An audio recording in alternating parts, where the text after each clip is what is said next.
Welcome to the From the 108 podcast, starring the drunk uncles of White Sox Twitter. He's a Twitter-like whore, an Instagram thirst trap, and your grandma's guilty pleasure. Beef loaf. A West Coast attitude in a decidedly Midwest body, My Sock Summer. And your host. He's sharing obscure music thoughts to give you time to hit the bathroom. Cheesy E.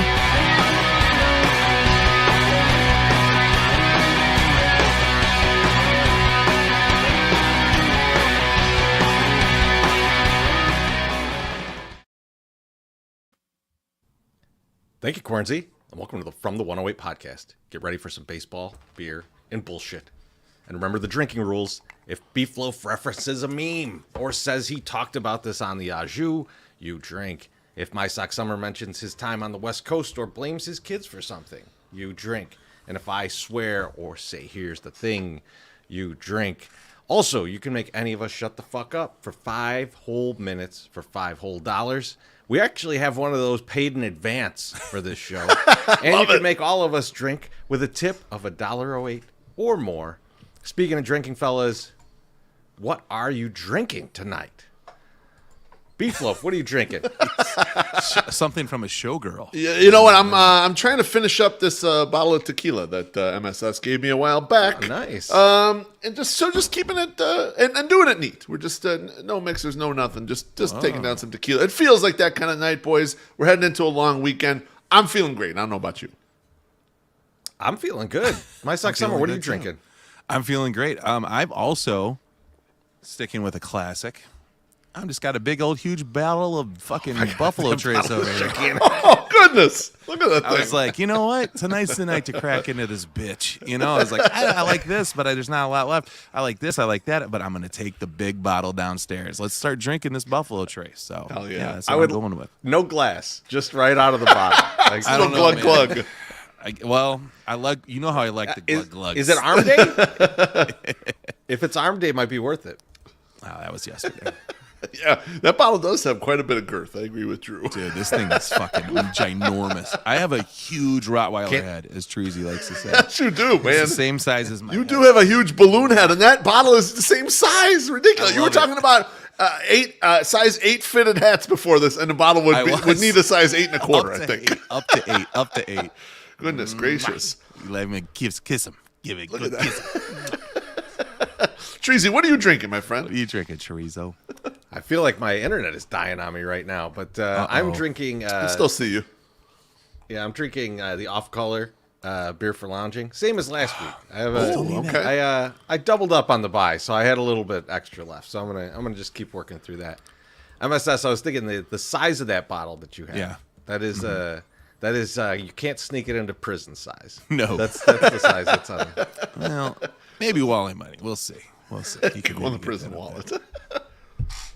MSS, how you doing tonight? I'm doing great, and you know, I got some other things I'm going to talk about later tonight. But the first thing I'm going to fucking talk about is that I have to go on a field trip tomorrow with my daughter, and we are going to the Shed Aquarium. Okay, and I, as a man that I enjoy comfort, and if you guys have been paying attention, you see me on Sundays when I go to the game. I'm wearing joggers. So I'm all about the comfort now. I'm not about getting, like, I've never been a dress-up kind of guy anyway. I'm wondering, is it appropriate for me to dress like a total child tomorrow, wearing my joggers and some nice sneakers and my hat backwards and going to see all the fucking fantastic animals at Shed Aquarium? I feel like I should be able to do that. What do you guys think? Yeah, I don't have a strong preference in either direction on what you should wear to the shed. I mean, it seems totally reasonable. I mean, how are you going to look? You're not going to look like a dumpy bum, are you? You don't want to embarrass people or anything. No. You got to be fresh to death, even if you're going to wear the casual clothes. I mean, you can't. Don't messing around here, okay? I'll pretty much resemble what I look like in the commercial that we did for the White Sox. You know, like a nice track jacket, my champion joggers, and comfy shoes though, because the Jordan 4s they'll look good, but they're not comfy. I don't want to lie to people. They're not the best shoes to have wearing around, because they're kind of old. Chorizo, you froze up, and I thought you were giving me like the death stare. I was like, holy shit! Like, was this a bad thing to ask? I didn't know that I wasn't supposed to ask about what I should wear. What do you think? I can't believe you asked me about that. Still upset, still fuming about it. No, yeah, I don't know what's going on, man. I think my internet is failing me. It's a little sketchy these days. That's fine. It happens. People probably won't give you a hard time about it or make fun of you constantly about it or like continually tell you how much your internet sucks balls. But so are you in for the joggers for me tomorrow, or do you think I should wear real pants? Was that to me? That was the Treasy. Yes. I'm sorry. I'm in and out. You know what? Here's what I'm asking, MSS. Okay. Are you going straight outfit from the commercial? Are you being the 50% Italian that we were when we filmed? Is that what you're going with? No, I don't think I can do that. I don't think I could just be the. Yeah, no, I don't think I can put the socks jacket on. Like, listen. Too many autographs. People will want to come and get an autograph from you. That's what I fit in it. I fit into it really, really well. Okay. But it's also not the most comfortable thing, and it might be a little bit warm. For me, out there, like when my arms are strapped, when it's strapped to my arms, like stuck to my skin, because my arms are so like ginormous because I work out. I don't know if you know, but I work out at the gym. Yeah. Allegedly, it's just it's like I want to be more comfortable when I'm looking at octopi. That's plural for octopuses. Just so you know, I just want you to know. Thanks for educating us. I really appreciate that. Hey, Treasy's gone. So, Wolf, how you doing tonight? I'm good. Last night, on Monday, I had Matt Zawaski on the au jus with me. We talked about a bunch Everybody of stuff. drink. And he and his podcast, Pinwheels and Ivy podcast, they had their 5th anniversary show. Oh yeah, last night on live stream. Yeah. So I was in and out, but I watched a bunch of it, and I got a complaint for our friends. First, congratulations! 5 years is a long time to stick with a podcast and keep going with it. But I got a complaint about this thing. When you go for your 5th anniversary and you're having some sort of anniversary show, you got to peer behind the curtain more. You got to tell all the embarrassing stories of things that happened throughout the time you were doing the podcast. You can't just play it straight. You can't just have we had an old host on, which they did. They talked to Matanuco for a while. They didn't get deep into all that. When our 5-year anniversary is coming up, and it's going to be in November, when we get to our 5-year anniversary show, if we do a special show for that, I want to bring out all the stuff from behind the scenes. The times we cursed each other out after the show about something, when we decided we wanted to do something, all of the guests we thought stunk when they were on the show, the guests that embarrassed themselves after being on our show, different inside stuff, who got the drunkest when they were on the podcast. You got to get all the stuff out there, man. You got to really show out, in my opinion, when you're doing something grand like that. You got to give the people who've been following it a little peek behind the curtain. That's just my thought on this. I don't know. Do you think we're going to reanimate Brian Billick and bring him back out and put him into this fucking podcast? Ladies and gentlemen, he hasn't been seen in public for 17 years. Brian Billick. I thought about him immediately when I was like, if we were going to do something, we'll bring back. He went off a couple times on our show, insulted some people. People probably still hate us from some of the times he was on there. Let's be perfectly honest with ourselves, right? Listen, no one's going to go back to that episode and get into the 3:45 mark to hear all the controversial shit. So please don't go back and look into that. We don't need you to do that. Don't listen to any of those old episodes at all. All right, with Treasy not here, MSS, you want to cue up this commercial and pay us some bills? You know what? I was not ready. I know it's shocking to everybody, but guess what? We're ad-libbing right now. Here we go. It begins with the senses. Design is the ultimate expression of everything Mazda stands for. The first ever Mazda CX-90 was designed to curate and elevate every experience you share with it. The flagship 3-row SUV has been carefully crafted to exhilarate through an incredible alchemy of design, technology, and performance. 3 sources of power. Mazda devotes itself to engineering that anticipates and responds as an instantaneous extension of you. The Mazda CX-90 offers 2 powertrains, the turbo inline 6 engine that comes in 2 variations of differing power, and an all-new plug-in hybrid electric vehicle. All 3 vehicles are born from a tireless devotion to enhance and amplify every drive with every emotion they evoke. Want to know more? Head on over to www.mazdarolandpark.com and browse their online inventory. Right now, there are over 110 new and Mazda certified used vehicles for sale. And while you are there, you can also request more information about specific vehicles, value your trade, or inquire about financing. Whether you're from the Chicagoland area, Northwest Indiana, or Southeast Wisconsin, they would love to have you visit and test drive a Mazda today. Mazda of Orland Park, home of the Zoom Zoom Nation. 8910 West 159th Street, Orland Park. 708-444-3200. Zoom Zoom. Frick yes, we have the Lawrence's Hot Sauce Seat. And we have a guest for the Lawrence's Hot Sauce Seat tonight. Gentlemen, welcome Josh Nelson. Josh, how are you doing, my friend? Oh, awesome. What a White Sox game. They scored 2 runs, baby. Gavin Sheets had a home run. I think they had 4 hits. Yeah. Woo! Tremendous. Before we get into the bit here, I'd like to take a drink. Chicago's Finest says, Happy Memorial Day weekend, gents. And MSS is overdue on the au jus. He's been on the au jus, okay? He's already fucking been on the show. Quit pandering to MSS. One time and not even by myself. Thank you, Chicago's Finest. You're the real MVP. Fuck loaf. All right, Tree, so you're back. You're back Kinda. in We'll black see. here, kind of. All right, here's what we're going to do. We're going to give Josh Nelson the floor. We're also going to mute My Sock Summer. Go for it. Peace off. Go fuck yourself. Still going to pay sound. There you go. No, you're not. You're not going to do a goddamn thing. Josh, the floor is yours for Lawrence's Hot Sauce Seat. Go for it, baby. All right, excellent. So, a story. My Sox Summer and I went to the White Sox Food Day. And when you're at Food Day, they're dressing everything up. It is the best quality food that they are going to serve at the stadium. We know this because it obviously works for the pictures, videos, and food reviews. There's oftentimes not that big of a drop-off from media day into concessions for the White Sox games, which is impressive and why they get high ranks with concession foods. However, there's one particular food item that's really dropped off, and that is the chicken and fries that is close to our section, the 100 level. Specifically, the hot honey chicken and fries, because depending on what game you go to, you're getting the new chicken tenders or you're getting last year's chicken nuggets. Sometimes you're getting hot honey sauce. Other times you're getting barbecue sauce, like straight up barbecue sauce. And they're calling it hot honey. It's all over the place. Anyways, what I don't need people to do sitting by me anywhere in the world is to go into Karen mode. We all know what Karen mode is.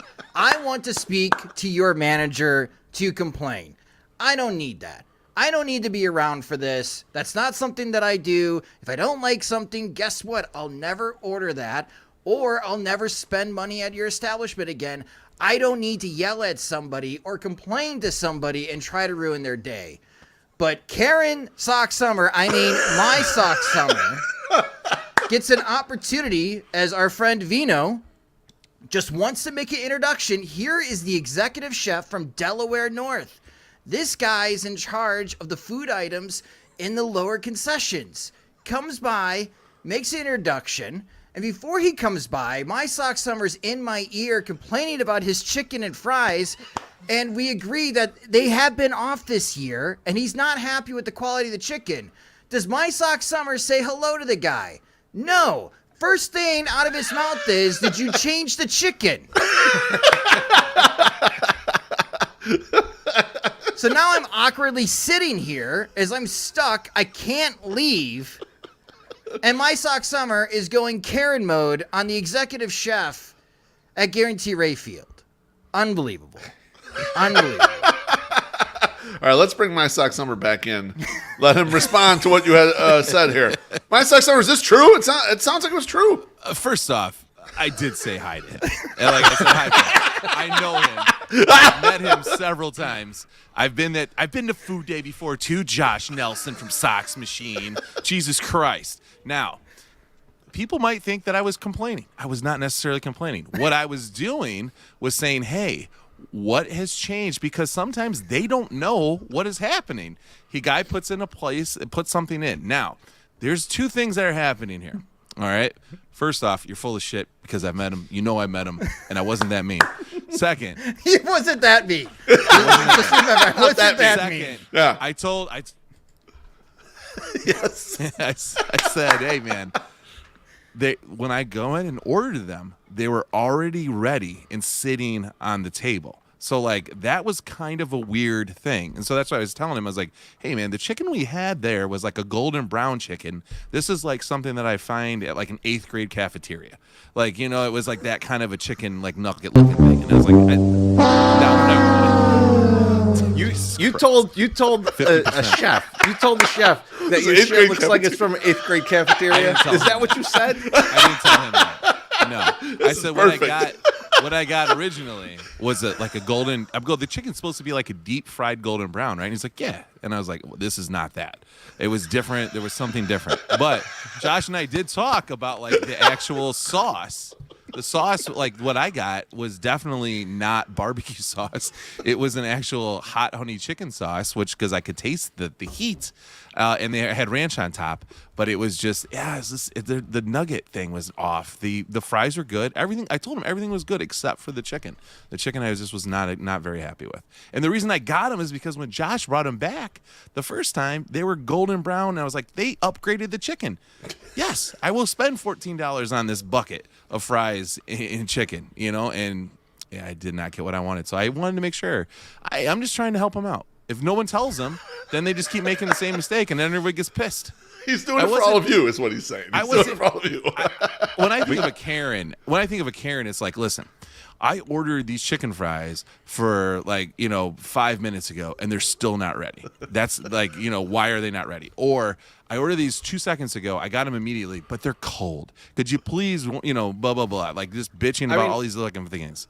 I would say telling the guy, hey, listen, I don't think this is the right product. This guy's probably using the wrong thing. You need to go check this out. I'm sure he appreciates that. And if he doesn't, he'll just motherfuck me later, and it's no big deal. You told him his food was similar to that of an 8th grade cafeteria. I mean, like, I'm taking that away from the story. I didn't tell him that. That's just your actual thoughts on it. He'll never hear this. We got to take a drink here. You know what I'm talking about, though. Senor, there's kind of those chicken. Thank you so much. Bless your the heart. Chicken nugget things that you get at like in cafeteria where they're like baked. Like that's not what I want. I want fried fucking chicken. Senor Sock says, leave MSS alone, not a fucking chance. Okay. Yeah, that's not happening. But I will tell him, this is just private between me and Senor Socks, that the reason my internet was kind of messed up was because I was downloading a bunch of Gianna Michaels out on LimeWire, and I think that was eating up the internet. No one else gets to hear that, though. I talked to her on MySpace. It was awesome.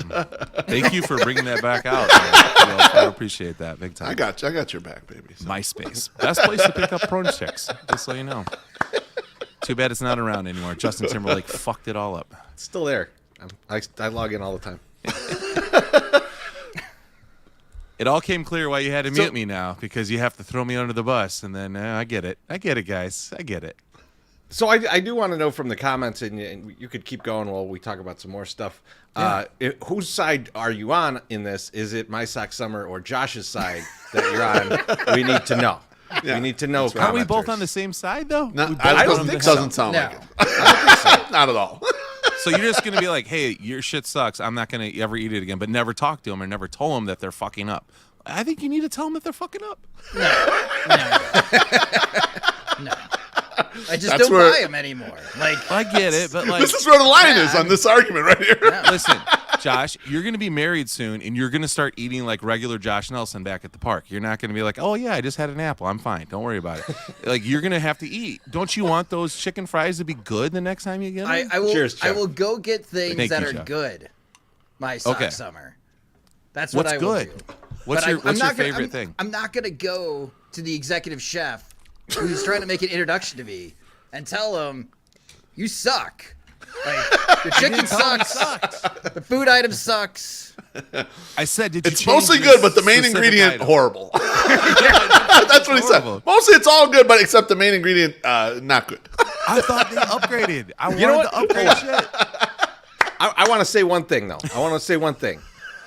If we go back to the park for this next homestand, and that chicken is good, I think everybody is service. Yeah, I think people fucking owe me. Like, what if that shit is just delicious the next time we're at the park? Treasy, you know what happened. This is what I hope. This is what I fucking hope. I hope when we're there, Brett comes back and comes down to me and says, "Thank you for alerting me that they actually were using the wrong chicken nuggets." And then he goes, "You know what? I heard the podcast. Fuck you, Josh Nelson. You should have helped me out." The wrong probably chicken what nuggets. Say. I think that's gonna happen. Oh, they grabbed the wrong box of chicken nuggets. They grabbed it all Yeah. up. They got the chicken from that lady that was stealing it from the school. That's where it was all sourced from. Bought it secondhand. Yeah, we just stopped by McLennan Elementary to pick up their chicken and That's right. drag Brought it it right over over. to Guarantee That's Rate. why MSS said it sounded like it was like 8th grade cafeteria food. It was. That's what it was. You ain't getting out of there with food, man. They'll take you down, man. They got some good caring teachers over there. They're gonna let them kids who are hungry. Trust me. Roxy's right. Snack sacks. I don't think you're going to get some like Uncrustables quality chicken, fried chicken and fries in there like that. In this You know what? You're going to need to figure out a method if you're going to I disagree, Beef. I disagree. Yeah. Because think about we easily got those pizzas in there, so that's why you're disagreeing. No, but what do you rough. What do you think about cold Popeyes? Because I eat cold Popeyes. I like cold Popeyes, It's but a very underrated. yeah. Like this is one of these things you might want to don't let everybody know about this. I know. You got to keep that. But we'll try and bring that in. You own an air fryer. I was trying to bring it in the ballpark. He's saying. Oh. I mean, we're not going to bring the air fryer in. I mean, if we can get it in there, we get an outlet. Maybe then we got something going. I didn't always own one, man. And I definitely ate chicken at 4:00 in the morning before. It wasn't fresh from the store. Touche. We've all done that. Oh, sorry, Dreezy. Yeah, we got a drink from Yelp here. Oh, nice. Dude is going to spit in his nuggets, MSS. Who are these for? It's a chick. It's like a casino. Get the don't know who I am Farva over style. Even though they saw our commercial 800 times, they still don't know who I am. It doesn't matter. It's very rare that I'll eat in the park anyway. Loudmouth. That was the one thing I was really excited about this year, though, when we had it at the ballpark at the food park Food day. We were at the food day. goddamn media day. When we went to media day, it was the second. Well, it was the most excited food item I was excited for. I love the bobbleheads, obviously. I love being able to touch them. How many bobbleheads did you eat? 6. Dreezy's internet is too choppy. My Sox numbers is too clear because he's saying all kinds of things. I don't even know what they mean. Listen, Is mine still choppy? I felt like No, you're after good. I turned off all the downloads, it was working good. You're good. You're fine. Yeah. Yeah, it's good. can't wait till you watch that BTRA later, buddy. Like 2 Knows all people the get that monikers and joke. everything. Yeah, right. No one gets it. 2 people on the show for sure get it. So Oh yeah, that's Josh and Beef. They're just too cool to laugh. Like It's we like did. dropping a Simpsons reference. what do you mean? I laugh, motherfucker. All No, right, that was good though. Thank you guys. Thank you for making me defend myself, Josh. You're as always. You just got the story totally wrong. I appreciate it. I appreciate you Karen-splaining me on what being a Karen is like. Thank you. Josh. Thank you for stopping by. We're about to talk We'll see about you the soon. game tonight, so I'm assuming you want to get the hell you out. guys of here. you guys enjoy that one. See ya. Take care, Josh. Thank you. Yeah, I was gonna say, let's are get you in the going to right start moving formation me here, or what? guys. there Yeah, you move go. around. Put Move me us on the back bottom. around. Now I we're- get it. now we're- yeah. All right, now I can see. I'm Back to normal. I got you. what if my internet just froze up right there? That would be absolutely perfect. What do you do to move people? You just grab me and move me? Grab me and move me? That's all I like to do. That's awesome. I do it I'm when gonna do that when I we're see you not at the live. park too. Yeah. I know. It's It is. It's isn't just it? a grab and touch me. pull. It's a grab and pull. You yeah. know that move. Love the grab and pull. I'm gonna mute you again. By the way, this is what? This is paid. This is paid by your wife paid for this. She wants you muted for 5 Doesn't minutes. count. She did it last week. Oh, it doesn't still count. counts. We paid. accept the $5. So yeah, we got to do it. And plus, you Motherfucker. didn't watch the game, so. Yeah. All right, Beef. We got 5 minutes to talk about this game. Let's do it, baby. So I think we could start off by talking about the poor pitching tonight. Yeah. Because everybody, with the exception of Santos, was incredibly wild. 11 walks. Yeah. 11 walks, Beef. So the past 2 series, I believe it was a combination of what, like 13 walks or something. Total. Yeah, right. The command was on point the last 2. I mean, today's Lucas Giolito's pitching today was like, when you go pee after you've had sex and the pee goes all over the place. That's what's him pitching tonight. Like, I couldn't believe it. The command was so off, like Treasy, like stuff that he normally gets. He was off by 6 to 8 8 inches in directions. It's like, man, he just doesn't have it tonight. It was like kind of bizarre. Me, myself, and Irene. Yeah, that's exactly what it was. And you know what it is too? Like at this point, I'm a little upset at Pedro. Pedro's got to react faster, right? They wouldn't have won the game, but he could have saved Lucas a lot if you just got him out of this game earlier, knowing that he just didn't have it, man. The guy did not have it there. Yeah, I mean, that's definitely part of it. But, I mean, even Crochet was in there way too long as well. Yeah. Now, I think that might have been by design because they were already down. They're just trying to get him a little bit stretched and get him used to that. I get that, but he felt like he was in there too long. I do want to talk about one thing though, Beef, because I think we've had a lot of discourse in White Sox Twitter about Jake Burger and like keeping him in the lineup and where's he going to play, and people are like, second base. Yeah. I love what he did in the 3rd inning, the stolen base, scoring a run. That's great. That was great. But that 2nd inning, Gio was already getting a little rough there. Yep. Romy Gonzalez, incredible play at second base. Absolutely. Jake Burger cannot make that play. No, he cannot. The inning ends on Yoel Makata making a really nice play at 3rd base. Jake Burger cannot make that play. No. You have to go into your own mind and think, if Jake Burger was in at either one of those positions, how quickly would this game have been out of hand? Right? Because you're not taking Lucas out in the 2nd inning. You didn't take him out till much later.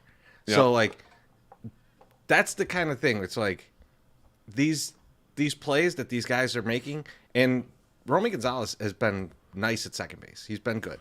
Yeah, he's super athletic. I mean, he's not an exceptional second baseman, though. No. He made a play that you would kind of expect your second baseman to make. Right. You would absolutely not expect Jake Burger to even be near that ball. And I think that's what we have to start to, imagine. And, you got to visualize what it would look like, right? And also visualize, a lot of people are visualizing Jake Burger there when he's smashing. He's 3 out of 5. He's got a homer and a double or whatever. What about when he has the game where he's 0 for 5 with 5 strikeouts? Those games are mixed in there too. And you're going to have him at second base too? If you got to visualize, what will this actually look like when it occurs?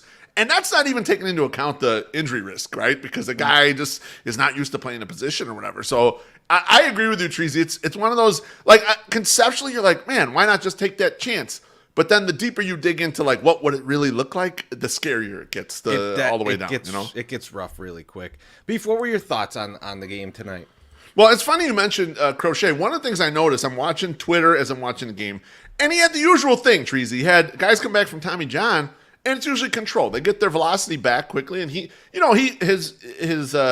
pitches had the velocity I would have expected, but he was just kind of all over the place. But what I noticed is that the ladies, man, are really focusing in on the dump truck. Because Adam Engel's gone, they're focusing on his dump truck. I remember when I had the meme that he looks like John Holmes?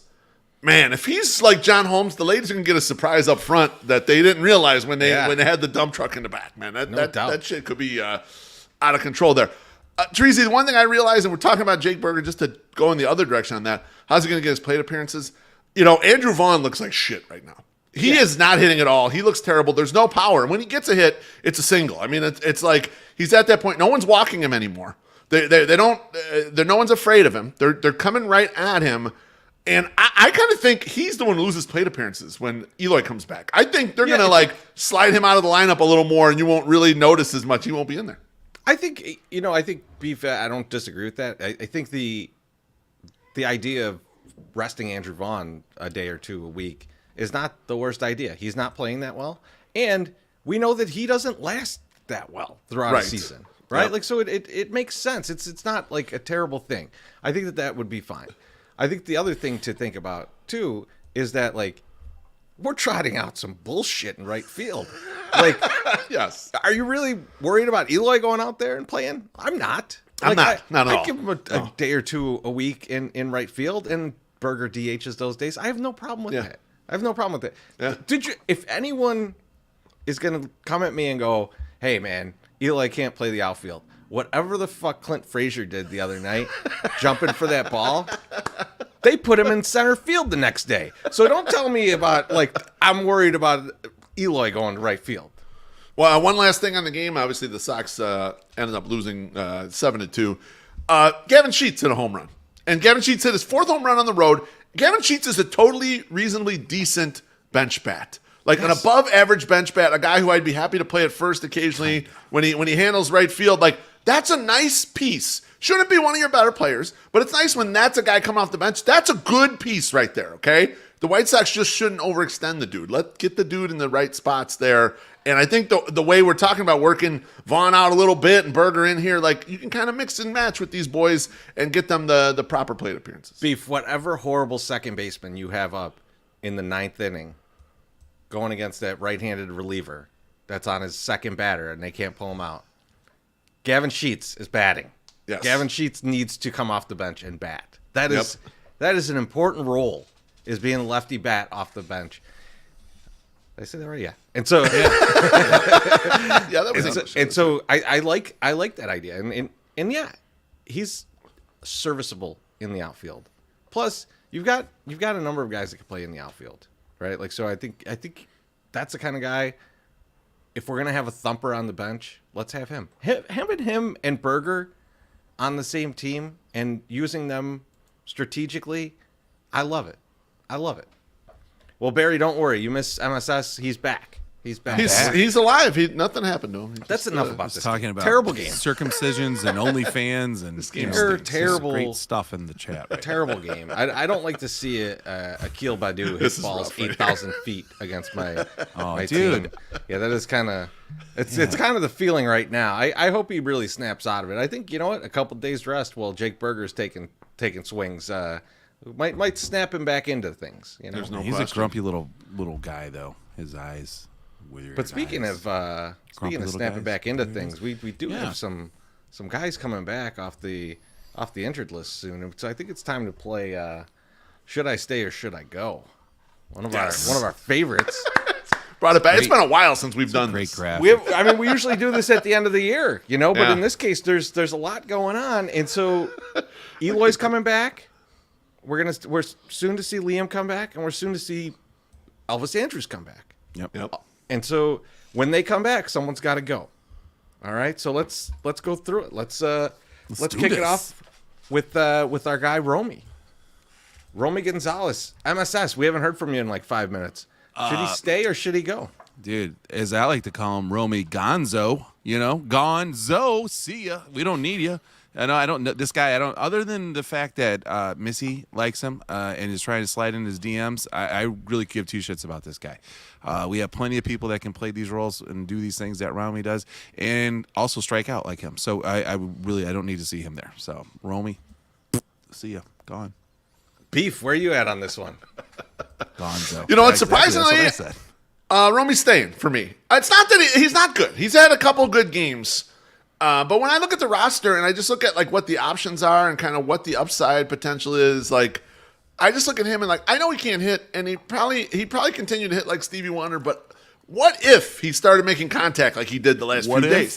He's a tooled out monster. I thought you were gonna say, what if Stevie Wonder could see? What if Stevie Wonder wasn't blind? Hey, there's people out there who don't think Stevie's blind. Yeah, that's way out there. And there's some interesting people in the Sox Twitter community who believe that theory, that he is not actually blind, that he can see. But regardless, I'm assuming he's actually blind, and that's the way Romy generally hits. However, if he actually figured out how to have even moderate levels of contact, he's got tools up the ass, man. He's fast. He's got major power. He lifts the ball like... Man, that could be a guy. Now, tonight, he looked like total crap at the plate. Trees, you're right. He made some nice plays in the field. He is an athletic guy. I just look at this and think to myself, like, who else would I put at? Who else would I put at second that I like give a crap about? Like, who's got upside for me here? And so I'm going to hold on to him for now. Well, see, Beef, tools up the ass. I don't really disagree with you in terms of like.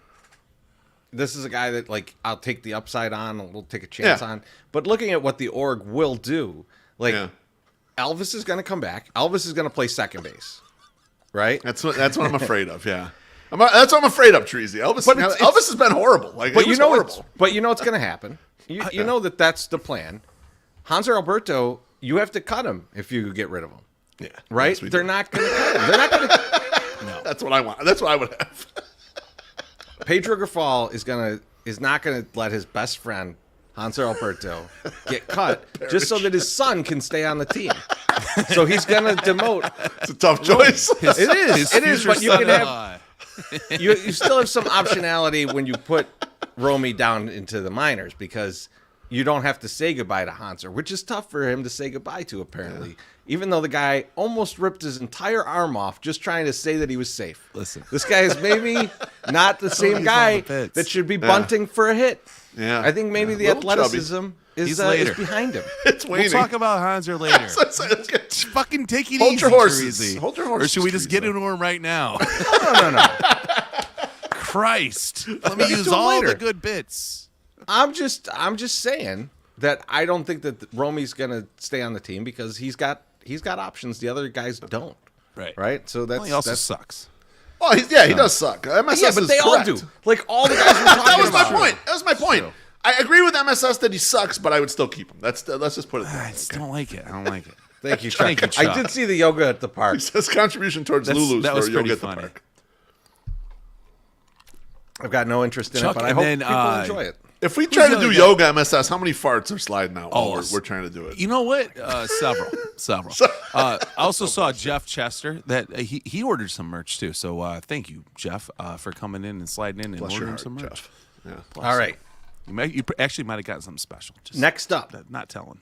Next up. This guy's a weird looking dude. Clint Frazier. Clint Frazier next. Beef. Clint, where you at with Clint Frazier? Stay or go? Clint Frazier, stay for me. And you know what? He doesn't really fit the roster that great because he's a right-handed hitter. He doesn't play defense well, but I may put as many bats on the team as possible because they don't hit at all. He gives a competent plate appearance. And look, I know he's not a speed guy, but he stole 2 bases already. And he hasn't even been here. He's 13 plate appearances with the White Sox and got 2 steals already. So my thought is let's keep him, try to use him when he fits in. He can play right field poorly. They put him in center field. He can probably play that poorly. So let's use him in the outfield a little bit. I would like to see him stick around and like to see the bat used opportunistically. I like it. I mean, like I'm kind of there with you. I'm gonna wait. I'm gonna let my Sox summer go though. Okay, I'm gonna read from my my DM from my father. Where did Frazier come from? And I say the minors, and then I give him his how he got signed, and he goes, I like him. So we're gonna keep him because my father, other than really, really liking Omar Vizquel until all the things came out about him, is a pretty good judge of character. So I'm gonna stick with Clint Frazier. He can stay on the team. He's goofy looking. He's a ginger. We need more gingers out there. Luke feels alone sometimes. So let's keep him out there. Let's just see what happens. I don't think we got this one. So we got to get to this drink. Oh God, yes. Thank you, Missy. Bless your heart. I don't know if I want to see Romy's package though. That's all. I'll look at it. I'll take a look. All right, you do that one for the team. You take one for the team on that. Good. Yes, sir. So I'm going to jump ahead. Your own picture. I'm going to jump ahead to the next one because these are related in my mind. Okay. And so I don't want to mess up things like I did on the last one, MSS. So I'm just going to jump ahead to Adam Haisley's up next. Adam Haisley's up next. So I'm going to look at those two together because one of them has to go. It. That's correct. Right? Yep. And so I'm looking at a couple days back, them choosing Adam Frazier to play center field. It's Clint Frazier. It's Clint Frazier and Adam Haisley. You can't put them together. I keep saying Adam Frazier, don't I? Adam Frazier's a real guy. Frazier's a person. He's on another team, but MSS, you're right. He cannot combine them. He can't. Don't put them together like Station. All right, no, put them together like Station, Treasy. That would be a good I will player. leave the show. I will leave right now. That would be a good player, though. That would be a good player. Human centipede people that are playing in our outfield. You can't do it. Clint Frazier got the nod in center field, which to me was a shot at Haisley. It's like, what are you doing here, right? And then if you think about Haisley in general, with Sheets hitting well, and Benintendi making $75 million a year. Yeah.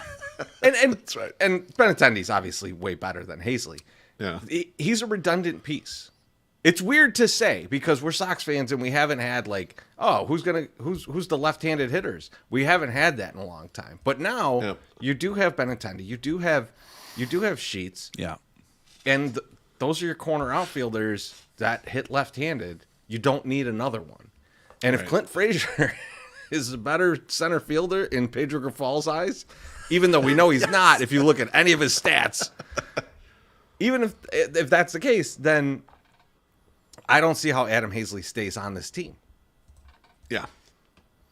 Beef, what do you think? Yeah, I agree 100% with you. For me, he's a go, and the reason why is kind of exactly what you're saying. And it's also weird because he fits the roster from the standpoint of, late inning defensive replacement, pinch runner late in the game. But you know what? Fuck all that. We needed more offense. Like, I'm just dying on the vine here for anyone to hit. Watching the game today, they had 4 hits. All right, they didn't do anything on offense, really. Sheets hit that line drive home run, and they manufactured a run on the speed of Jake Berger. That is a bad offensive game. We need as many bats as possible. Playing Adam Haisley is not playing another bat, okay? I know he has pedigree and everything. He's not as good a hitter as Clint Frazier. That's why I agree with you in the decision-making there. I'm sorry, Adam. Enjoy Charlotte, all right? You'll probably find a good apartment down there. You'll hit for power in that ballpark. I don't know. MSS, where are you at?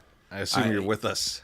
Yeah, no, I'm definitely taking Frazier over Haisley because if Haisley would have been as good as he was, like, what was it, like 3 weeks ago, where he was just ripping through the fucking baseball and was like getting hits when we needed him, timely hits, while we were playing like total dog shit. Like, then I'd be like, yeah, hey, great, but he's not. I haven't heard from him from the last 2 weeks and don't really know what's happening. I wasn't sure he was still on the team. So I why is there a bouncy hair ginger out there instead of Adam Haisley? Like that's what I mean. Knowing that he's up there, like you said, Chirizi, is like that. Then why is Haisley here? If you're bringing Frazier up, then why is Haisley here? We don't need MSS. I like that you're like, I'm sending him down because I thought he was already there, so I won't miss him. I didn't even know. He's easily missable. He's easily missable. I'm with you. I'm not wrong. No, I'm with you. I'm with you. It's same with Romy. Like, I just don't know where he is half the time. Like, like he's here, he's there. I don't know. He's in Charlotte. It's like a fucking goddamn Dr. Seuss. Now, Romy has been playing about the last week. He's been playing pretty much straight up. He's had some nice plays and he's hit a little bit. But like I've been drunk for a week. Okay? But Romy's fool's gold, man. Like probably he's having a nice week. That ain't gonna last. Like, we know who he is. We've seen quite a bit of him. He's helpful when you need a body. So, Treasy, what you're saying is those 143 plate appearances he went without a walk is probably more likely him than what we've seen the last week. I think you're probably right. I'm gonna guess. But I'm willing to gamble. I like to gamble. All right, I like to throw it out. All right, that's true. Let's get into the pitchers because in one in particular, because Liam is going to come back, which, man, I am so fucking excited for. I also like that they have taken their time on this. They've given time to Liam to wait to come back. He's still not back yet. We'll see when he comes back. But when he does, a pitcher's got to go. And so the pitcher that I'm going to ask you guys about right now is Jimmy Lambert. Beef, Jimmy Lambert. Man. All right, Jimmy Lambert. So this is assuming that Liam comes back before Clev is 100% healthy. And it's also putting up into the air that Clevenger might not come back on his 15th day when he can come back from the IL, which will be either June 1st or June 2nd. I couldn't get the days exactly right. I wasn't sure because it was a retroactive there or whatever.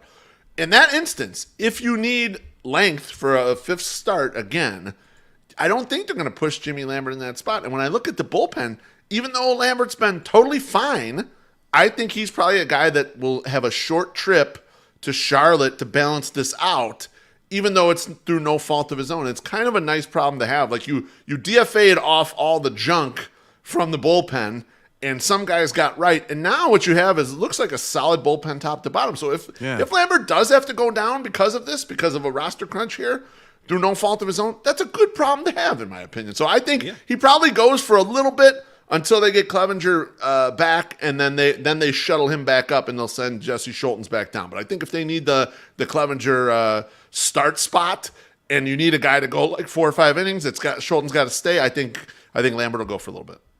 Nice. MSS, where are you with Lambert? What Lowe said, solid bullpen. I wanted to say soup to nuts. Right after that because it's right. Yeah. He's right. Obviously, they trust Jimmy Lambert. You don't throw a guy out there to start a game if you don't trust him or you don't like him, right? Like, they weren't like, hey, we're going to just, it's not like what they did to Raylo, like a few years ago. Like, let's throw him out there and just see what happens. Like, fuck this guy. He's going to ride this out. He's getting paid. The Jimmy Lambert, they have some trust into it. I think Love's hitting right on the nail right on the head there. You send him through there. You don't even worry about it. He's back. It's not his fault, and he'll be back when we need him. Because somebody will get hurt again. Before I get into my part of this, I'm going to have a drink here for Dougie. He says, I couldn't think of anything to say. My writers are on strike. Cheers, dang. my friend. Good call, Dougie. That's delicious. So I got a question This back Buffalo to you Trace guys, is because hitting good. You're right. Yep. I'm with you that Lambert's going to go down. But I think the one thing that the Sox are really short on in their bullpen, unless they keep up like a guy like Schulten's or another starter, but the starting is so thin in Charlotte that you probably want these guys down there starting every 5 days so that they can be ready if they need to come up. When you send Lambert down there, do you stretch him out at all to try and make him like a 2 to 3 inning guy? I'm not saying to make him a fifth starter. Man. I'm saying more long reliever style, just because it doesn't exist on the roster. I don't think so. Yeah, I don't either. I agree with MSS. I just have concerns because when he was a full-fledged starter, Bad. he sucked. And then when they said 1 inning at a time or maybe 4 outs, he got much better. Now, he's not great. He's a decent bullpen arm at this point, right? Solid. So, Tracy, I don't think they're going to play with him like that. If anything, I think we might see a little stretch, which I'm a little surprised of, a little stretch out of Crochet. I think they're going to try to stretch him a little bit is what it looks like. At least looked like today. They had mentioned they were going to do that too, as maybe like give him more days of rest, but stretch out Crochet, have him throw 2 innings at a time sometimes. And so maybe he's that guy in the interim. But I agree with you. I think they're going to let the Charlotte guys start, and then when they run into a problem, then those guys will come up. But I don't think we're going to have a long relief guy. So it's back on the starting pitchers to push it, Well, I think you bring up a good point with Crochet. And if Crochet becomes that guy, if Crochet is used as either or high leverage guy or long reliever style, we need 2 innings out of a guy. Someone only went 3 innings. We need 2 innings out of a guy. Yep. Then Lambert's is even more the guy that gets sent down, because then you're not using Crochet as a lefty reliever, and you need Bummer more in that situation. Right. And Bummer's the only other guy with an option that's not very good, right? Like that's in terms of this bullpen, right? Yeah, like, right. I think he's been fine recently. I'm just saying, like, in terms of the bullpen, like, you're not sending Santos down. It's just not happening. Yeah, So, no, like, I think, he's been way too good. You're right. If you look at the guys with options, Right. it's those 3 and Crochet. Right. You're not sending Crochet or Santos down. So it kind of falls all on Lambert in that case. Right, and obviously this is in the context of they still need to start. If Clevenger comes back, he's the starter, then it's going to be Jesse Schulten's, and Lambert will stay here. I mean, that's just the context in which we're talking about this. Yeah. One last guy to talk about here. I already told you about my thoughts on him, but I want to hear MSS's thoughts on Hanser Alberto. Well, you stole my thunder, but I was going to say the guy that has hurt himself twice. Once running into another player. Second, trying to signal himself safe. I mean, get this guy the fuck out of here before he hurts somebody, right? This is like the kid on my daughter's team. Well, he already hurt. Team. Then he hurt Timmy. Listen, in the he did. That's what I just said. Yeah, get him the fuck out. Okay, I'm sorry. Get him where he hurts somebody else, okay? This is the kid that you fucking don't put in the infield anymore in the T-ball teams. You put him in the outfield, or you put him, you're back up on second base, but you're like in the grass, buddy. Like, keep moving back because he runs into people when he's trying to go for a ball, or he tackles people because he's trying to whip it over to first. You know, you're just like, come on, dude. We need to get rid of this guy. He shouldn't be there. He's only there because he has naked pictures of Pedro Grifol's like wife and him and whatever. I don't know. I don't know why, but he does not need to breaking be there. some news here. Wow. Yeah, maybe. I don't know. I takes. doubtful. You got a hot take there. He's very into Jesus. They're probably both into Jesus. That's probably what's keeping them around. They're both into Jesus. So, like, who knows? But Hanser's actually the guy that was in that Slugger mascot costume at the bachelor party. So. Allegedly. Yes, Allegedly. We don't know for sure. I heard that was Jamal Murray. I'm sorry. Beef, where you at? Beef, where you at with Hanser? Right there. Yeah, I would get rid of him too. Like I don't see a use for him. Like the way I would see this lining up, especially in the middle infield, like I guess that's one thing you have. You have Lenin Sosa. He stinks too, but like as a guy who is optionable, you can bring up. So I would look at it like I would play Timmy and Romy, and I would have Andrus be my fifth infielder, like kind of the guy come off the bench. He hasn't hit for shit either this year. And truth be told, Treasy, I don't know about you, but watching Andrus play second, he doesn't look like a good second baseman to me. He just he's a shortstop. Like when he's at short, he looks like a decent defender. Yeah, when he's at second, he don't look great. Like he's okay, right? He's a fine second baseman. Yeah, right? so with how bad the bat is, I'm not. I thought Andrus was going to be much better at second base. I think that's maybe my bias on it, that I thought he was going to be very good at second base. I wrote about it before the season when we got Andrus, which was like, okay, well, I'm not counting on the bat, but the defense should be there, and it's the first year with no shift. I think this is nice. I also wrote about Hanser Alberto, and one of the things I said was this guy sucks at second base, even though everyone was talking about what a good fielder he is. Yeah, where he's good is third base, and he's also got that covered. He's good against left-handed pitching, right? Yeah. Are you fucking telling me you'd want Hanser Alberto over Jake Berger? Because that's the real choice here. Yeah. Right? No. And so I would fire Hanser Alberto into the sun instead of having Jake Berger. But like I think the way that they're going to go is that Hanser's out of options. They would have to cut him. They're not going to do that, so they're going to send Romy down. I just feel like that's the way they're going to do it. I don't like it, but I think that's what they're going to do. I mean, they can both be gone in my book. MSS is getting rid of everyone. Sorry. Cut everybody. Cut I'm sorry, everyone. Romy. Sorry, Missy. All right, MSS. Let's pay some. Ready? Yeah. Let's do it. As the team and weather warms, isn't it about time for you to make that trip to 35th and Shields to see your favorite team play some ball? Of course it is. And when you start planning that trip, number one on the list of places to stop should be Lawrence's Fish and Shrimp. Located less than 2 miles from Guaranteed Rate Field, Lawrence's Fish and Shrimp on Canal is open 24 hours a day to serve you, the hungry Sox fan. And what's better to munch on than their famous fried shrimp? You can get a freshly fried half or full pound of shrimp as that pre- or post-game snack. And don't forget, you can make it a combo for only $5 more. Don't sleep on the fries, folks. They rock.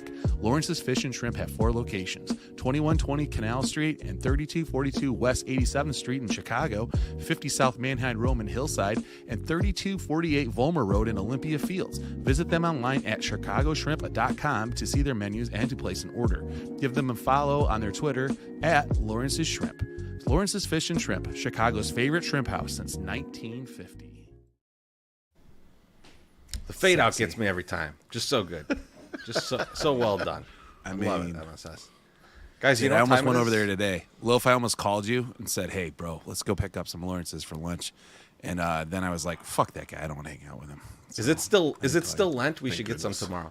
All right. I gotta go look at fish in the water and not eat them tomorrow, unfortunately. It's going to be tough on you, isn't it, big boy? That's the toughest part. I'm so hungry. Man, I wish not that Lawrence you're dressed served like sea Fred turtle. Durst. My daughter was telling me, she's like, oh, my teacher said that she likes to play hide and go seek with this big sea turtle. And I'm just going to be sitting there going, man, he would taste really delicious when he's deep fried and fucking have some ranch on him. Guys, it's time for last call. Yeah. Yes. It's an oldie. What a goodie. baby. Bring it back last call. Last call, as you know, or as you might not know, is when we go around the horn, each guy brings up a topic. It's of their choice. It has to do nothing with baseball or could do everything with baseball. It doesn't matter. Yeah. It's dealer's choice. MSS, I'm starting with you, my friend. We kept muting you today. I feel like you get to go first. You know what it is, though? We muted him in the beginning, Treasy, and then he would keep talking through everything the whole rest of the show, stepping all over you every time you're saying something. Like, so I blame that on my internet. I blame that on my internet. It's my fault. MSS, you're doing wonderful. I can't. This can't just be the Loaf and Chirizi show, okay? That's the Oz Jew most no one wants every fourth week. So has having mixed in every once in a while. So I don't know if you guys know. You do though, but I'll tell the audience. We're dog sitting for my neighbor, who's actually a White Sox beer vendor. His name's Tony. He works in the tub. I'll let you guys know where he's at. But he is in Italy watching his son get married with his wife. And they have a little dog. And Hazel is a beautiful dog, really nice little dog, quiet as fuck. And so we're watching him. And it's 10 days. And the My Sox Summer is like, hey, listen, we're going to figure out if we can have a dog in this house. Because the girls are like, we want a dog. The wife's like, we want a dog. And it's mostly because you're going to take care of it. And I don't want to do that. But I'm like, maybe let's just see how this works out. Right. So I started making I'm getting a lot of thoughts because we've been going on a lot of walks. Because my first thought is like, this poor dog, we're not trusting it right now. Just to like have run of the house, at night. During the day, I'm good with her. She just sleeps on the couch, for Christ's sake. Like, I'm totally okay with that. So, fuck you, K-Dog. So anyway, so we put her in her kennel, and she is quiet as fuck, quiet as a mouse. First night she was here, though, we were going to let her sleep in our room because they're like, she usually sleeps with us. You know what she did? Rolled upstairs, being all like ornery because dogs getting used to it. Took a piss right on her bed just to say, "Fuck you, I'm the boss." And we're like, "All right, cool. Well, that's great, but you have to go down sleep in the fucking kennel." We haven't had any accidents since then, so thank you, Hazel. You learned your lesson. Now, what I've learned in walking around, there are not bad dogs. There are mostly bad owners. You see signs all over the place that saying curb your dog, curb your dog. I see gigantic piles of dog shit fucking everywhere. People do not pick up after their dogs. And we walked to the park today. There's 2 goddamn dogs walking with no leash, just running around. And the people are just like, oh, I don't know. I don't know what I'm supposed to do. Your dog is a fucking pain in the ass. Fucking please. KJ, it's your fault. It's not your dog's fault. Your dog's fault. Your dog is an animal. He's supposed to act like an animal. Anyway, pisses me off to no end, especially when I, at 5:45 in the morning, am reaching my hand through a plastic bag and picking up the tiniest pieces of shit, which is fine. That's what I got to do, and then you carry it and you feel so weird, and then I cannot wait to get home to wash my hands. Now, I got a little pro and cons chart here that I made. I was going to make a Venn diagram, but I didn't have time. Even though I got down here to start the show 45 minutes early. So I still didn't have time. Pro of having the dog, kids love her. Like, they want to have a dog, kids just love it, right? Cons. Kids got to walk the dog sometimes, or got to go out and clean the dog. Right now, not the hardest time to take a dog for a walk. 60 fucking degrees outside. It's fucking lovely. When it's negative 20 and you still got to walk her, that ain't fun. I have a daughter who complains that her knees are cold when we walk to school and feels like we might need to drive the block. So I don't think she can be counted on to help me take the dog outside or put the dog out. So that's one that's learned. Con, we've had the dog literally since last Sunday. We need to go somewhere this Sunday because we have a holiday weekend. We got to go pick some stuff up. We can't house the dog somewhere. We have to take the fucking dog with us. We can't double let the dog go. That's going to kind of invade on us, just being able to split and go do something, right? That's a con. Pro, dog's really fucking friendly, really cool. We fell asleep on the couch one of the first days, and I'm just just get used to it. This is what I do all day. Stay at home, fall asleep on the couch. I eat a bunch of lunch, and then I just bloop right out. And then I'm watching the show on Netflix. Yeah, pretty much. That's what it is. She's exactly the same way. We're fucking having a moment. It's awesome. All right, so that's a pro. Con, I have to fucking talk to weird dog people. This woman stopped me while I'm walking and goes, "Oh my God, your dog reminds me of this. Oh my God, this dog is so beautiful." And I'm like, "Listen, I don't know. We're dog sitting, so I don't know if this dog is gonna rip your hand off or what. I doubt it, but maybe, So please stay away. No, let me show you this picture of my dog." And then they're like, "It looks just like it." Shows me the picture. Does not look just like it. She's fucking crazy. Okay, so I was like, I don't want to talk to you people. Like, you run into them all the time. But what kind of breed is it? I'm like, I have no fucking idea. I'm just watching this for somebody else. Like, I don't know. So there's been a lot of that talk. That's definite con. Pro. People that actually like dogs, like those guys are fun to talk to. The people that are like not weird about it, but they're just like, "Oh, look at you and your dog. You're getting those walks in, you're having all this fun. Yeah, it's fucking great." Now, here's one that goes in the pro and con fucking thing. The walks. Right now, as I mentioned, great time to fucking walk the dog. Right? It's fucking 70. I'm like fucking out there walking. We did 10 fucking miles with that dog. I have done a lot of walking with the dog because I'm like, if this dog is fucking tired, this dog can't fuck my shit up. So I'm just going to get it fucking tired. And that's what I've been doing. Con, I still got to walk in the winter, as I said earlier. And I don't want to do that. That would not be fun. When the wind is whipping down my face. This morning at 5:45, it was a little chilly. I was nipped out. I know no one's going to believe me, but I was a little nipped out. And I was like, man, if it was 20 degrees out Danny's right got now, a good idea for this you. would suck. Smoke a blunt. That's actually good. I gotta admit, I think people might still come up to every you. day. That's a good one. I wish I could smoke weed. I can't smoke anymore. That's a bad thing. Another con about the dog, they fucking piss everywhere. They're pissing on everything.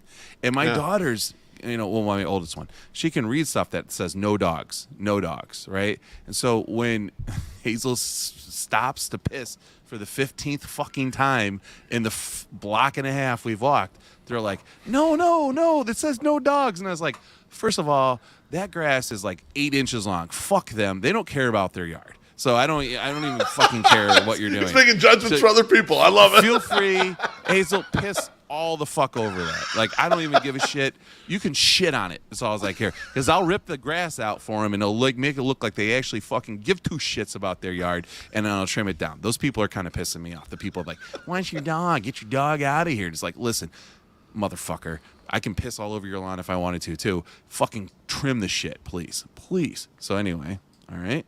Another pro, a good set of ears for downstairs, right? Like, if somebody breaks into my house, there's a first line of defense, a little yippy dog, Like, it's not just me and my wife and a bat, It's just like we could have a dog going at him first. He can get the ankle. I could go for the head, Teamwork. That's how I'm looking at it, right? That's a good thing to have. It's a good thing to have. I'm not usually a little dog fan. I've been a Rottweiler kind of guy. I like those. I like the Shar-Peis with all the wrinkles. Those are fun. Having to pick up dog shit, love the small dogs. Love the fucking small dogs because it's just tiny itty bitty shits. It's beautiful. Both, like, the small poops is so the pooping is both a pro and a con because it's a small poop, but you still got to pick it up. But I'd rather pick up little shit than big shit. So anyway, my last one sounds reasonable. Con, you got to feed them. That kind of sucks. Like, it's good, because you want to make them they're not like gonna die or something. But like they're really picky. The one we have is really picky. I wasn't sure that she actually ate the food that they gave us for the longest time because she didn't. It just sat there and begged for food, and I was like, and that's another con. Always begging for my fucking food, bro. Get the fuck out of here. So it's my food. I cooked this. I made this. Get the fuck out of here. I'm hungry too. I have a question. It's been burning in my mind. Yeah, go ahead. Since you started talking about this, I'm almost talking done. about going on the walk. You have two hands. I do. Now you've got the leash for the dog because you're leashing the dog. You made that very clear. Oh fuck yeah. You've got a hand for picking up the poop. I want to know which hand is the breakfast sandwich in that you definitely have. Listen, you son of a bitch. I don't eat breakfast. I haven't eaten breakfast in probably like 4 years, but or 3. Well, right. I'll eat it. Big I'll if eat true. it every once in a while. So when you walk the dog 2 hours later and you're having your brunch, what kind of which hand is that sandwich? Again, I'm not walking and eating at the same time. I appreciate that, though. I appreciate you think that I'm eating constantly. I told you specifically. What would ever make him think that? I eat, and then I crash out on the fucking couch with the dog. Okay, that's where we're at. That's where we're at right now. But yeah, no. So that's like I'm still in the flux. I want you guys to help me decide, though. Loaf, you're a dog owner. You own every pet under the sun. You have a Noah's Ark running over there. Yes, Teresa, you do not have a dog, but you like dogs. I do like dogs. Do you think I should get a dog? I don't think I should. But do you guys think I should? You want to go first, Teresa, or you want me to go? Well, I think we're gonna have the same answer. Are we going to have to hear you complain about it this fucking much every week? Absolutely. So this is my thought, too. Absolutely. Come on. You're, I mean, no offense. We're great friends. For content. I'll have fucking dog for content. My sex, you're not emotionally equipped for this. You're not laid back enough. You No, I'm not. Complain about too much shit to worry. Like little stuff with dogs and pets in general. There's always going to be little things with them that could be annoying to someone who gets annoyed by little stuff, who doesn't let shit just roll off their back. And you, my good friend, are not someone who lets stuff roll off their back. So this could be a problem for you. This is would add a lot of stress to your life, I feel like. Instead of doing what it does for some people, it's a relief of stress because the pets are loving and they're fun to play with and they're goofy and, you play fetch and everything. And it's like, it takes your mind off the rest of your world. I think it would add stress to you. Also, we'd have to update this meme. We'd have to update this meme, which is my Saint Summer, my kids ruin everything. Now we got to add dogs in there too. Kids and dogs. That's kid and dog. That's too much. We do got a drink we got to take here, guys. Yeah, let's do it. From Drew. Thanks, Drew. So that's another great speech for his dog rant, pros and cons list. Truly entertaining. Of course. Bless you, Drew. That's why I'm here. It's definitely not baseball knowledge. So let me ask you a question, though. Yeah. And this is an important question because this is actually what... Cornsey and I had talked about getting a dog at one point. We luckily did not do that. But we had very different ideas of what a dog is. There's particular types of dogs that I like, and they're very different than the types of dogs my wife likes. Do you and your family have the same idea of the dog that you would want? Because that could be problematic too.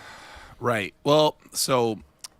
This is hard to admit, right? But I love the Italian Greyhounds, and they're these itty bitty little greyhounds. They're like miniature greyhounds, they're just they're tiny, and I know, right? In Hazel, they're actually like a fat little Italian Greyhound, but it's perfect.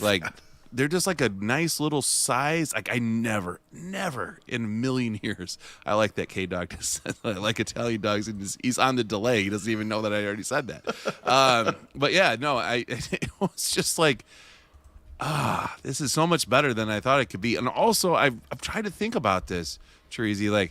Once I get into a swing and we know when I can go and everything, get in a routine with a dog, it probably would be better. But then then my side of my brain, because my mom hated dogs, my mom's side of my brain is going, yeah, but what if you need to leave it unexpectedly? What if you need to go do something? What if you have to go and blah, blah, blah, and all this shit? And I'm just she's right. And it's not just for me, right? I'm not really concerned about myself or my stuff or whatever. I'm concerned that a dog will have to be sitting in a fucking cage for 8 hours, or 6 hours or something. That's bullshit. I don't want that. And at some point, when my wife hears the podcast, I'm going to have to go back to work. I can't just sit around and watch Netflix and fall asleep in the afternoons.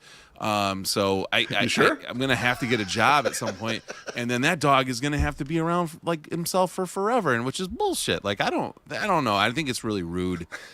Maybe when I start to go, maybe get into the retirement age, which is probably in 5 years, I will just get a dog then. MSS, I'll just seal this for you right now. Yeah, we don't have to talk about it anymore.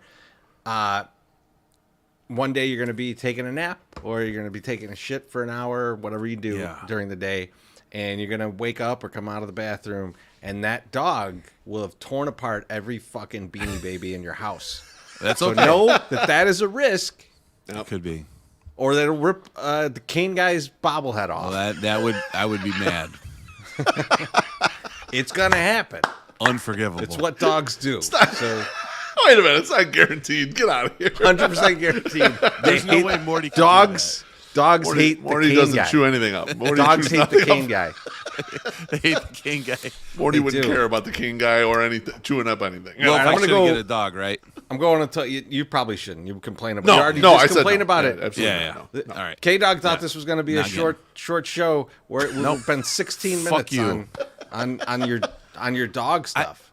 I had an A and a B for that, and once he said that, I was like, "Fuck that! I'm going B. I'm going to go long, just because like fuck it. K Dog Give us the length. Give us the length, baby. Yeah. We and the enjoy it. girth." All right, I'm going to go next. You Go go for it, next. I got a question for you guys. So, you know me, I like all these like weird theories and shit like that, you know. And so there's this one that I like. I may have even mentioned it on the show. I know I've mentioned it at least to Beef, but there's this idea that like the aliens that people see, like when there's a flying saucer and someone has an encounter with an alien, that it's actually a future human coming back as like a researcher, right? And that's why they do Interesting. things like, you know, the probing that they do and things like that, you know. Oh. And but they never really interfere with anything. They're just like in and out, and they kind of Wait a disappear. second. So The it's like probing is not interfering with anything. no, it's feel like taking samples from the event. Well, I think what he means, MSS, is it's not usually like somebody's- trying to. Well, it's not They're like not- trying to take over a territory or country right. or Gotcha. you know or Okay. taking Exactly. large resources or anything like that. It's just like Just taking my anal virginity. Okay. All right, gotcha. Hey, your it's butt a- hymen was gone long ago. Don't It's don't a lie to fecal us, sample. Everyone knows that that's how you could tell about cultures when you go back in the. Jeez, come on, man. How dare you? Read a book sometime. Right up the booty. So the idea is, you know, like they come back and they're just like kind of like sides. observing and understanding what happened thousands of years in the past from where they're at. So my question to you guys is, if you could go back in time as a researcher, you cannot interfere with any of the events going on. Yeah. You're just going to see what actually happened. What's an event in the past that you would go to so that you could know the true story of what happened? And raise your hand, whoever wants to go first. I know it's going to take a second to think about that, but it's a tough question because like there's so much throughout, you know, the history of Earth. It's like 600 million years. So to understand like what has transpired over this time, and like there's tons of stories about like think about a thing like people talk about like what dinosaurs looked like, right? Now like Yeah. people have changed that to like I think they had some feathers and shit, you know, like that's something that's recently been you know, that's the kind of thing that you'd like to just go back, just pop in and go, oh shit, they did, all right, I'm out of here.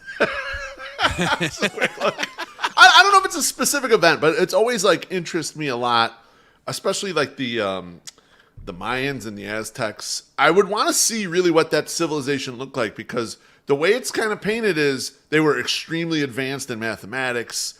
They were extremely rich. They had all this gold and stuff. I would love to see what this civilization looked like before it was kind of destroyed. You know, you kind of like we're in the middle right now of like a golden era of a country, right? The United States is one of the richest countries, you know, ever.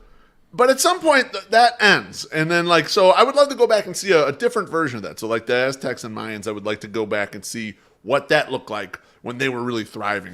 How similar or dissimilar does it look like to like a thriving United States? That's an interesting one. It's a good Beef. one. And it's I think the Egyptians are along the same line. Well, right? yeah. Like what was Wait going a s- on in I this stole my civilization? Hey, don't just do the same thing that he's doing. All right? No, and I was thinking like that. I was thinking that too. I was like, I want to go back and watch the aliens build the pyramids. You know? Right, like, I mean, just wanna, go and see it happen. You just basically want to disprove all Yeah. of the ancient aliens theories, right? Right. Like, All right, first up, I got to pull up this comment real quick. go see it. Because Zoe says, without a doubt, I'm using this to go back in time and not drafting Magical. That's not how this works. Can't do But it. you No. could go back in Can't change time anything. and be in that room and find out what the fuck were they thinking. You know, Cheesy, the other thing that I was thinking, like when Loaf started bringing up the Mayans, and then the Mayans like just it sparked the Egyptian thing because I was like, oh my God, I want to see these motherfuckers build pyramids, right? Like, because they're like, there's no way humans could do this, and I was like, the fuck there isn't. Like, they could figure this shit out. Like, what else they got to do? They don't have TV, they don't have fucking internet, they don't have a fucking goddamn phone. Like, people had to figure shit out. And you only live for like 30 years, you know, and you're just like, fucking, let's have some fun. So, on average. So, thank you, Nate. Thanks, Nathan. Nathan, bless your heart. He says, Feathers on dinosaurs, Teresi. Yep, that's worth $10. Thank you, Nathan. I would say, I mean, like, I would like to get in on like the founding fathers, like chats, right? Like, if I could hang out for a while. You know, because the Declaration of Independence gets interpreted and the Bill of Rights gets interpreted different people all the way, right? Like, you got like a David Koresh is like, hey man, right to bear arms. We can have like a fucking militia like going in here. We got to be able to blow people away. If the government comes for us, we should be able to kill them. You know, that kind of shit. I would like to see what the actual thoughts were and what these guys were actually thinking and saying, hey man, like, let's simmer this down. We're laughing. Because our guy Kerry from, you know, the Believe Network, it says, easy question. I would love to see how Jordan Miller really killed Tupac. With a gun, bro. I think is what. I mean, multiple people want to see a West Coast MSS. That's not even that far in the past. It's like so unimaginative, but I love it. I love the choices. Find my own MySpace. You'll see my West Coast MSS a lot. One of the things I did think about was the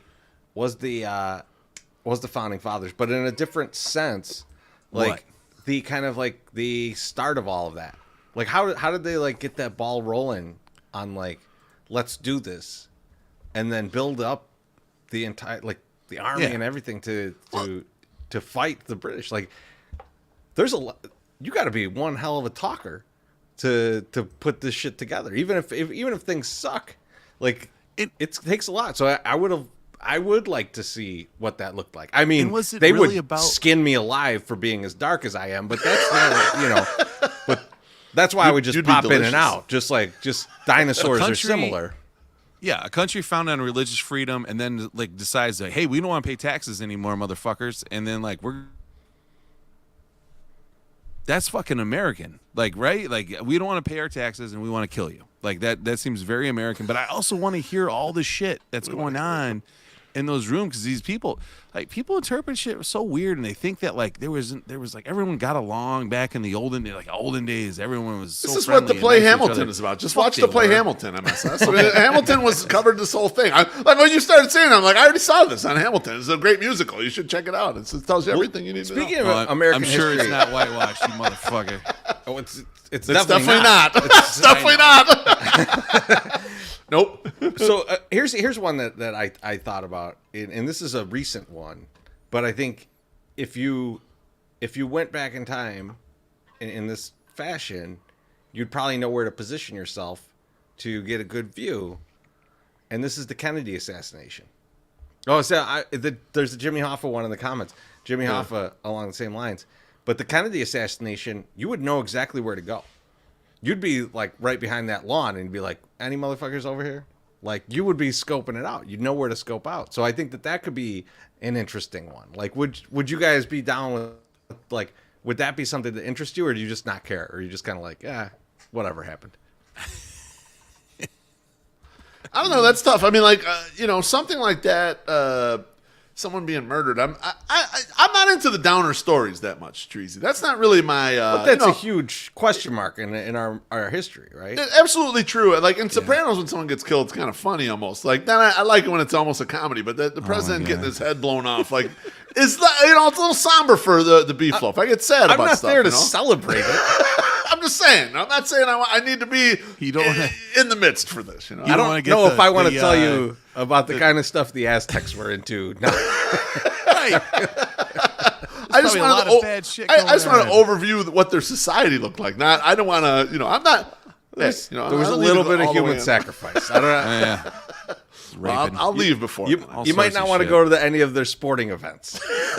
See, though, that's funny, though. That's funny. That's different, Treasy. That's funny. That isn't interesting, though. Like, I mean, Treasy, you're right. Like that's something that I would definitely want to know, right? And like, I'm assuming as a God-fearing Catholic, clearly, I'm going to find out all this shit when I die. Like they're going to tell you like all the secrets. They're going to look, and here's the secrets. This is what all happened. But maybe not. Maybe not. Maybe I just end up Jimmy Hoffa. That too. Jimmy Hoffa meets you at your. There's a white light and then Jimmy Hoffa. He's like, hey, What's up? Guess where I got buried. I'm sorry I won't see you guys in heaven. So what would be a sports thing though that you would go back and see? Since this is a sports related show, I think one of the things that I would like to see in sports, and Dougie said it too, was the Babe Ruth called shot. If that actually happened, that's pretty funny. But also, what really happened with Jordan in '98? Like, who said no? Who said fuck you? Who actually, like, the end of that had to have been like the greatest blowout in sports history as far as Chicago. Just I want to see how that went down. And how that would happen. I think I'd want to see, like, I'd probably want to see some of the guys. Actually, this is one thing that you'd probably want to see, because there's not any really good historical records of these guys. Some of the best Negro League players, because there's no stats or anything like that. Like, people weren't keeping track of a lot of this stuff. That would be something that would be extremely cool to see. Like a guy like Cool Papa Bell, that you hear these crazy stories about how great he was. In the same lines, Beef, going to see like Robert Johnson play a show or something would be right along those lines of like, there's limited amount of information about how good this was. I think for me it would be something a little more nefarious. I'd like to follow around Sam Gilbert and find out how he recruited all these great players to UCLA for John Wooden. That it was a wink, wink, and nudge, nudge. Like, John Wooden got all this credit. Oh, he's this great coach. It's like, no, there's a guy with a suitcase full of money. And this is in the old days where you didn't really, like, it was, paying attention. Yeah, well, you didn't think that was going on, right? People didn't think. So I would love to follow that around and just see, like, really how he was getting it done and getting all those great players to show up at UCLA. What a great People call. probably thought that. They just didn't talk about it because they knew the fucking code. Okay? They knew the fucking code back then. You shut your mouth. People knew how to shut the fuck up a long time ago. Yeah, when Kareem Abdul-Jabbar got that, Lou Alcindor got that bag of money, his parents were like, shut the fuck up and just keep the money. I don't care what you believe in, Abdul. Get the fuck out there. Just take that money. Don't worry about it. I mean, he went from New York to LA, right? I mean, like, that's not a normal move in that time. Come on now. All right, Beef, close us out. Give us your last call. This is a nice, easy one, and I actually already shared this with Terezi. MSS has not given his thoughts on it, but we did it on the playback, which we do playbacks with Sox Machine. We do them every so often. We're actually doing one on Saturday at noon, so it's going to be Sox Tigers, and we'll be on there talking about the game. During the game, you come and join us at playback.tv/Sox Machine. But my question is this. I started hearing some whispers out this, and I was thinking about it myself. The pitch clock is shortening the length of games, and so that's kind of good in general, but when we're in attendance for a game, especially when it's nice weather, do you guys feel at all like we're getting a little bit robbed of some of our outside time hanging out at the ballpark? Like, I was thinking about it from the perspective of, I've only seen one time out of the three of us, only one of us get really messed up during a game this year, and it was my Sox summer and opening day. Otherwise, we've got a clean slate. We've been pretty solid at the games. I'm wondering if we're not. Do you guys feel like we're not getting enough quality time, or are you good with the shortened amount of time that we're in the ballpark? I already talked about this MSS. All right, I want to hear you, though. I want to hear you. These people haven't heard you, so get into it too. I don't really care, to be honest. Like, I like the pace of the game more. I like being out of the park a little bit earlier. It leads to me maybe having to go to Corks and getting a little bit more intoxicated. I don't mind that. I don't mind going out to the parking lot when it's still before 10 o'clock and maybe having to taste a bottle with the bums, like just like doing a couple of drinks, after the game in the lot before we leave. I don't think it's really robbing us because I feel like I think I told this story though too. Like when we was to go back to my hometown, when we went from College Town, the last call was like 2 hours earlier, or an hour earlier, or whatever. And like you just didn't really, you drank faster, you drank more, you just did it quicker. You didn't really do anything different per se. I like it. I don't know. I'm a fan of not blacking out consistently. So I'm in for the shorter amount of time in the park that I'm going to get messed up. It depends on the game. So I think that some of the games are getting a little too short. But I mean, I did like, I was at a weekday game that went into extra innings, and the thing was only 3 hours, right? Like, that's solid. So I like, in general, I like the pace of play, but I think they're going to end up deciding on a different pitch clock, right? I think they're going to keep it. It's valuable. It's definitely shown that it's good, but I could see it being like 20 and 30 seconds, right? Which extends it a little bit, but like, it also, like, there's just too much. There's too many, like, violations and things right now, and there's too much uncertainty about, like, when people need to be in different places. You're judging how quickly the ball boy gets to the ball and shit, and, like, it's just like, all right, maybe we made it just a little bit too quick. All right, so, like, I think that they're going to extend that at some point. Maybe it's 20 and 25, something like that. I think that's fine. I think it'll still give you the same effect. The game will be slightly longer, but I think it's still going to be in like the 2:30 to under 3 hours range on a normal basis. And that's a fine amount of time to be in the park. And I think, to MSS's point, we have no shortage of things to do before and after the game. Yeah. So, like, it's not like it's ruining my experience. No, it's a different part of your social calendar once you leave the ballpark. It's a little different experience. You're doing something different. I felt like so far when the warm weather games, it's too short.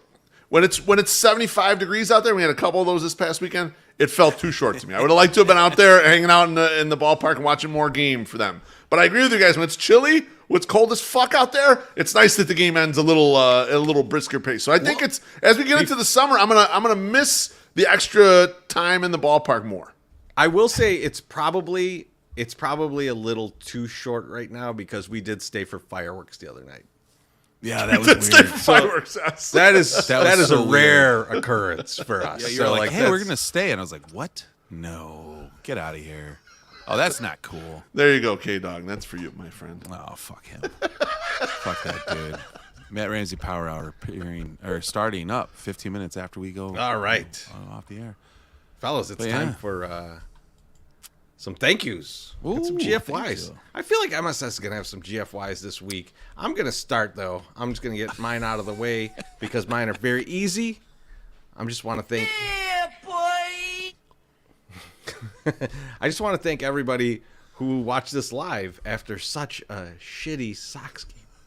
Like, that game sucked. And so thank you for coming out after this and watching this.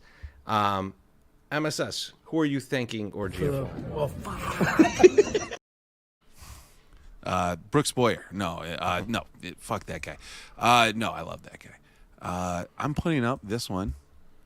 Folks, we sold a fucking Mazda. That's right. Woo! We have 108 fans, Jer and Trish, down in Beverly.